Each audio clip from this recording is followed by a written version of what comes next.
Teleprompter से बात करते हो या कागज पर लिखा हुआ पढ़ते हो, महत्व इसका नहीं है कि प्रधानमंत्री टेलीप्रॉम्प्टर देखकर बोल रहे हैं कि कागज पर लिखा हुआ पढ़ रहे हैं। वो बिहार की बात कर रहे हैं कि नहीं, इसका बात है। वो निश्चित तौर पर मोदी जी बिहार की बात नहीं कर रहे हैं। बिहार में शिक्षा कैसे सुधरेगी ये नहीं बता रहे हैं। बिहार से पलायन कैसे खत्म होगा आज तक उस पर नहीं कुछ बात कही। बिहार में बाढ़ की समस्या कैसे खत्म हुई उस पर कोई पहल, कोई प्रयास नहीं किया। अगर टेलीप्रॉम्प्टर से देखकर ही मोदी जी बता दें कि भाई बिहार में कब बाढ़ की समस्या से निजात मिलेगा, अगर मोदी जी बता दें टेलीप्रॉम्प्टर से देखकर ही कि भाई शुगर मिल कब चालू होगा, तो हम लोग को कोई शिकायत नहीं है।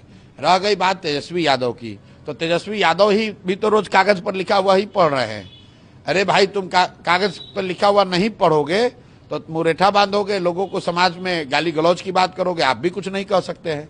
तेजस्वी यादव हो, मोदी जी हो, पेपर से पढ़कर बोले या टेलीप्रॉम्प्टर से बोले या खुद से बोले, उनको ये बताना है कि बिहार में शिक्षा व्यवस्था कब सुधरेगी, उनको ये बताना है कि बिहार में बच्चों को रोजगार कब मिलेगा, उनको ये बताना है कि बिहार से पलायन कैसे दूर होगा, कब रुकेगा, उनको ये बताना है कि बाढ़ की समस्या कब रुकेगी।